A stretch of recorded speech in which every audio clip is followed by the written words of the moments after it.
And I wouldn't say it's worthless, but certainly the impact of just having one of them is not as significant as having the whole chain, which is what you want. And then the issue of water. And in water, and with that I will end, I truly think Israel is a remarkable case. Because while in the region, over 80% of the water is not recycled, not to mention the water loss, along the pipes, Israel, for many years now, has been recycling over 90% of our water, which is repurposed for urban and agriculture use. That combined with desalination, a technology that really wasn't just invented in Israel. I think one of the things that was proven was the ability to scale. It's really on a national level in our case to have desalination as an efficient and effective water solution. I think that is something that has really changed the game.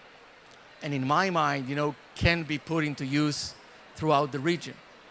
So I think there are a lot of needs, but I also think, looking in a positive way, that the technologies are there. And if we create those collaborations correctly, I think a lot can be done. And maybe later we can touch more about what's needed on the policy side, because I think I absolutely agree with you that a lot of the keys are there. Thank you, Avi, for this overview. And I think what's interesting about this particular topic is how cities in the MENA region really do face some of very similar challenges. And the replicability of the solutions is very interesting. So it's definitely worth considering. And what you said, I think it's a very interesting point on the technologies are there, but there's the missing links to actually deploy those technologies. And we maybe come from the climate sphere, but mayors and policymakers have a much wider view. And the integration of those elements, maybe those technologies and those solutions with other elements of sustainable development, from livelihoods to economy, might also need to be integrated for them to be deployed effectively. And that might slow down how fast these solutions are coming, because there's so much to take in the holistic level, so it's also a challenge. So great, Avi. We'll come back to you on the policy point. Richard, yeah, thank you. Richard, as the Chief Environment Officer of NEOM, NEOM is a very particular case in a particular city. So we'd love to hear from you on what are some lessons learned in actually instilling a vision for a city moving forward in terms of sustainability and innovation, and if you had to pinpoint some core elements of the blueprint for replication. Look, that's a fantastic question. I'd first like to just circle back to a couple of points. I think from my perspective, there's a real mystery of why cities exist anywhere. It's almost impossible to predict where a city is going to be, and it's almost impossible to explain why certain cities are where they are and how they've survived. And the challenge of the MENA city, having now lived and moved into this region, is every one of those cities defies nature and in some ways defies logic. These cities are built in extreme environments and they become a haven, an oasis for us to eke out a living, and they're reinventing themselves over thousands of years. So I think it's quite difficult to understand this, and I guess the challenges are there. I mean, the single biggest challenge in the MENA region is air quality. And this is a huge challenge, and the World Health Organization says that almost 270,000 people in the MENA region die annually as a result, or their lives shortened by air quality. And we've got to remember that almost everyone in the MENA region ultimately lives in a city. So it's a huge challenge, and the issues of congestion, the issues of old fossil fuel-driven mobility systems, the lack of public transport, all of these things add up to some of these critical issues that are affecting our quality of life. So from NEOM's perspective, I'm the Chief Environment Officer. NEOM will be a new city for 9 million people, built within a region in Saudi Arabia, literally 20 kilometres across the water from where we sit. I'm often asked the question of why build a city? And it's almost like, why not? And then the second question is, where would you build one? And it's almost wherever you wish. you actually have to create something that makes sense. And with NEOM, I think the question is, what would be the blueprint? What would be the starting point? Well, we have the fortunate opportunity with NEOM to be building a city from a blank sheet. And we're actually addressing this city through the principles of livability and sustainability. We're looking at the circular economy, we're looking at the materials we build the city in, we're looking at the way we're going to transport people through this city with the principles of zero emissions. During operation, we want to drive down emissions through construction. We're dedicating more than 95% of this region to nature because livability and nature and sustainability are tied together. We're trying to actually build a city with the least amount of materiality and the simplest convenience to allow people to connect.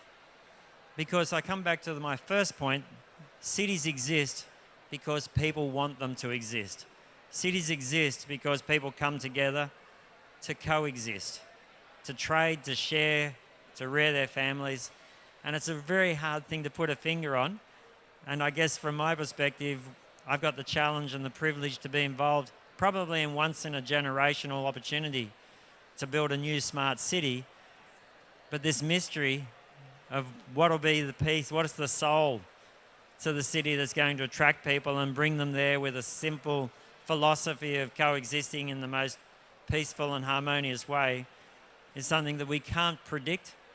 We can't say we've got the answers to, but it's what I'd be interested in exploring. And this is, being at a conference like this is a part of that journey. Thank you, Richard. I think you can keep the mic because I have a follow-up question for you, actually. So since NEOM is being built from the ground up, there are many challenges that probably the team building NEOM has faced that no other people have faced in building a new city. So it'd be interesting to know from your perspective, what were challenges that you encountered, if there were technologies that maybe were fit to be included in NEOM for the livability perspective, but then were not there.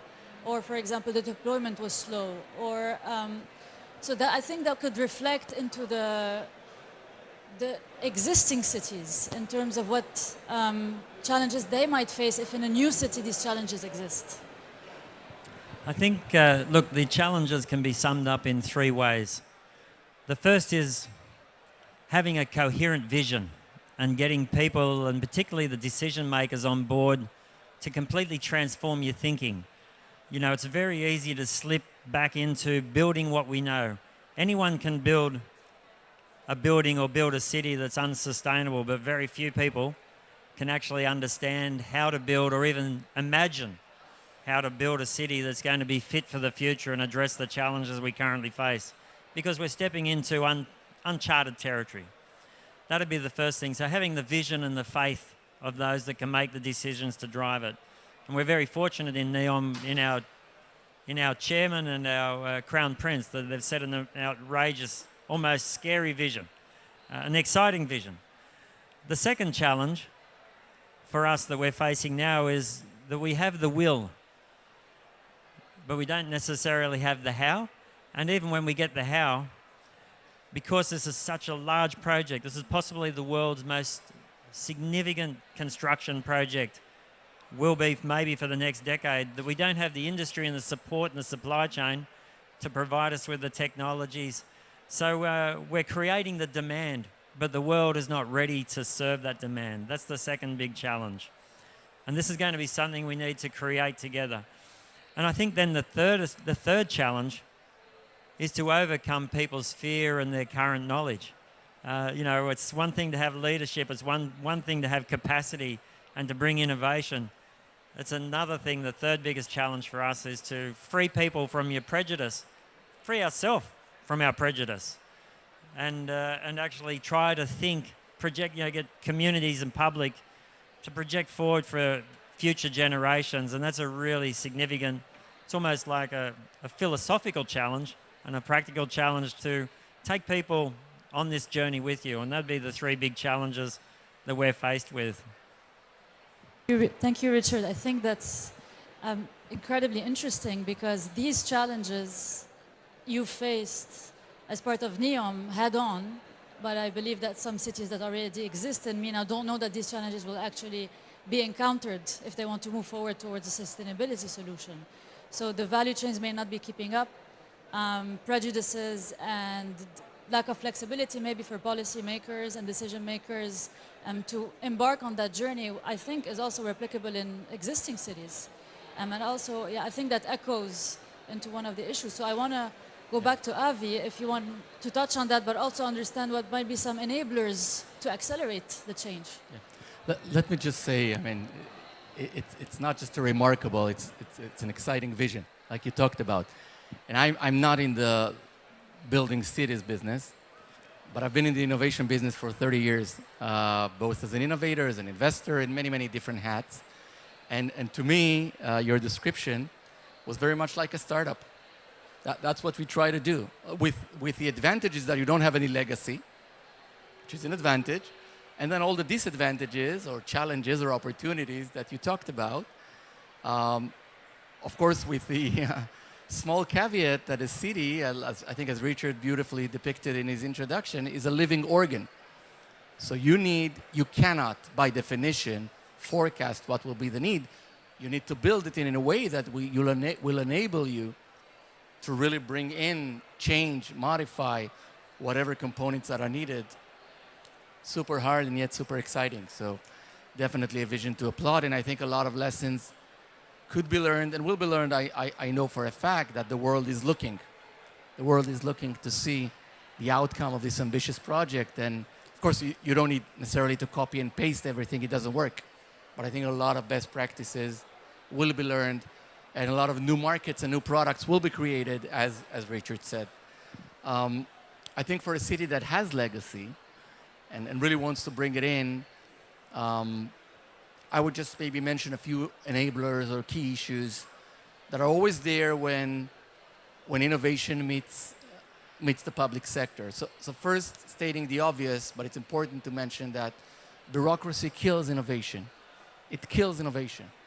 And cities that would like to really bring into the fabric those solutions will have to adapt their tender structure, will have to create sandboxes, and the ability for companies, which are not always, but many of them are young, small companies, to have that ability to pilot their systems, to have to go a little bit higher in their risk adoption or risk, so be less risk averse in what they do. And that's a key issue because many times, and besides my career in the private sector, I did work almost 7 years for the government, and the match there is problematic. So cut red tape, create those sandboxes, that's number one. The second is funding. Have funding available, not 100% funding, but matching funds. Again, take away, share the risk involved with that, create the incentives for people to engage with the cities in those complicated trial and error projects.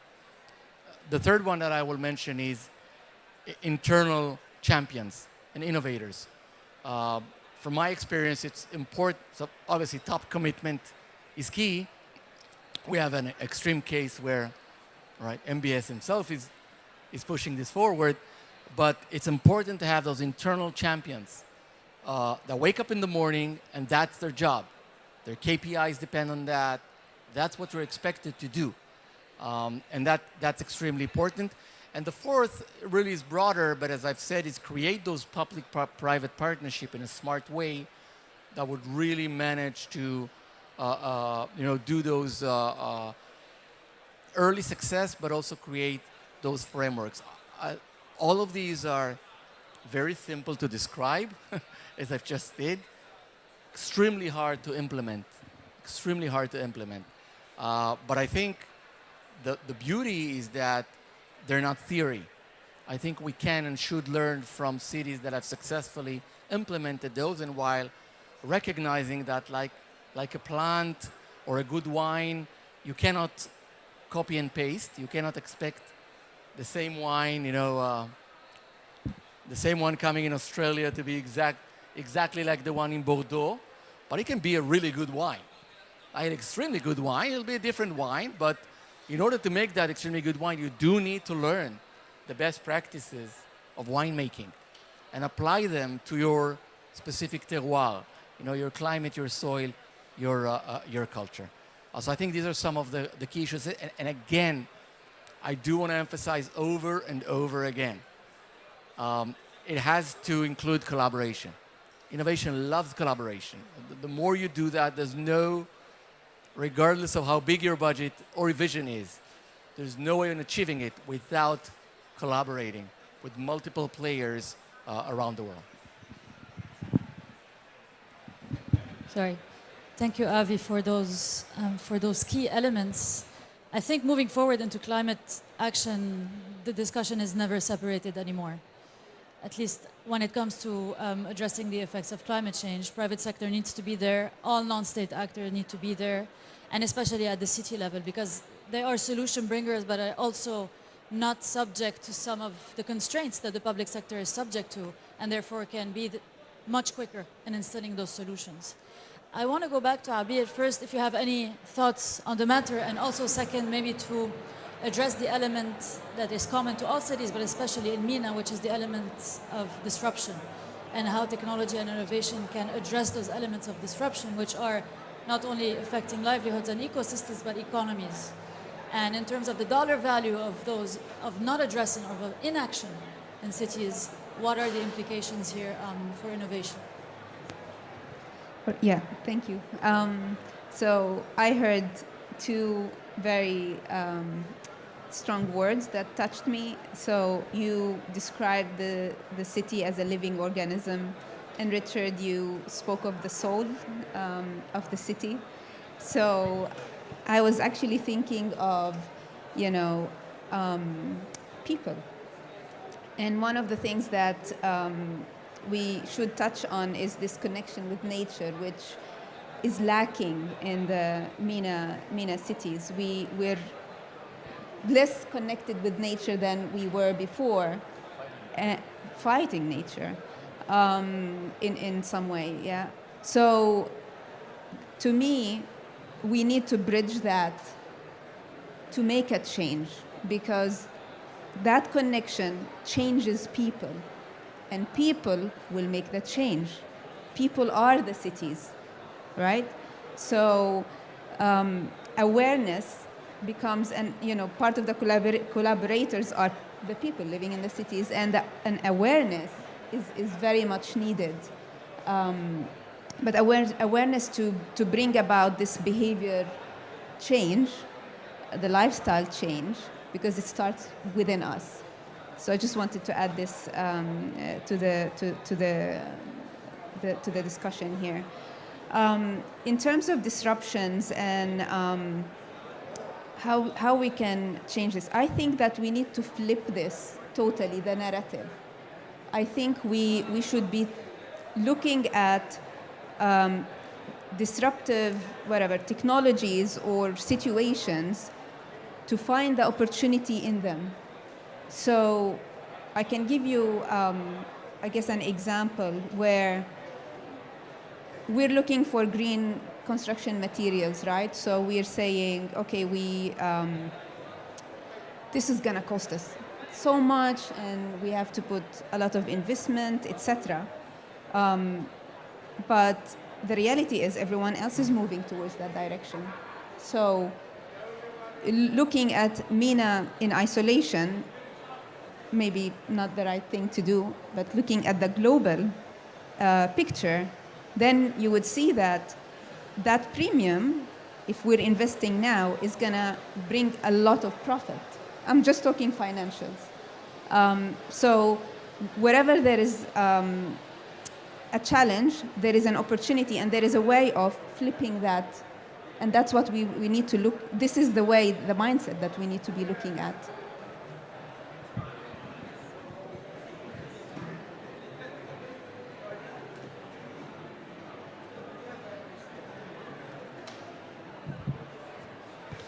Thank you.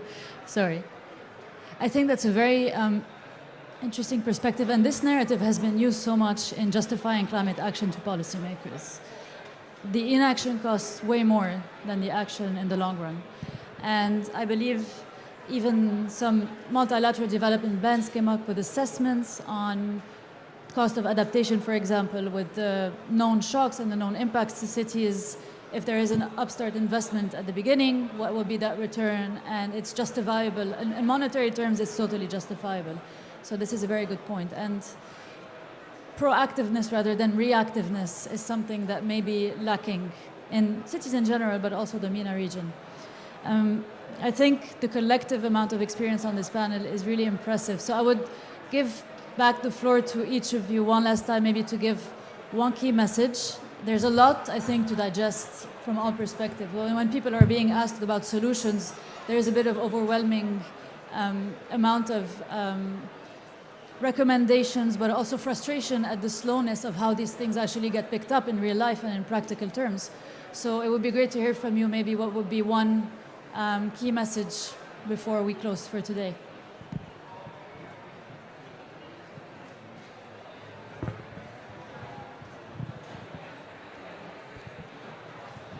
I think, look, my last point would be don't underestimate the power of the local community to bring about change. Too often we rely on our financial sectors and our engineers to tell us and guide us on what makes a great place to live. But I think we need to realise that it's community that drives the change that we want to see. So harness that power and work with it, and don't underestimate it. I'll just say before my key closing words, let's say, this is early days in COP, right? Just second or third day, but I did want to share, and maybe it's my optimism, a change I'm feeling throughout the corridors. That I think that in addition to the very important commitments, statements, declarations, I think people understand that action is needed now. Besides the general strategic plans which needs to be thought about and taking place, we need to start acting.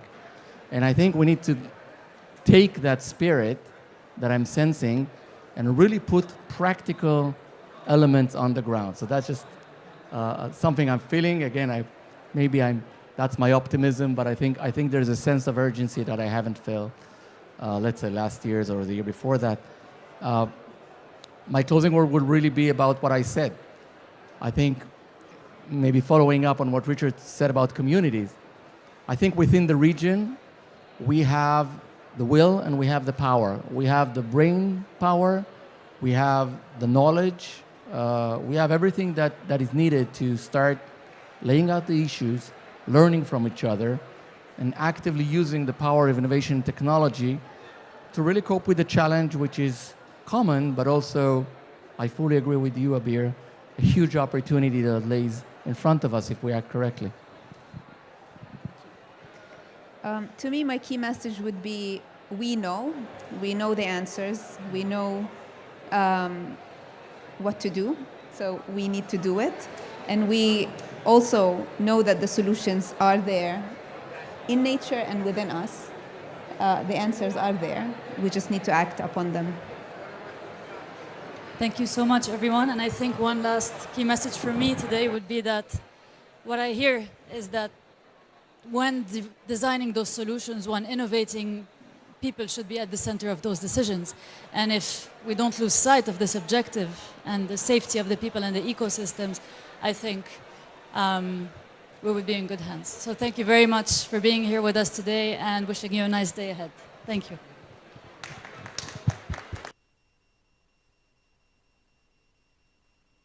Thank you very much.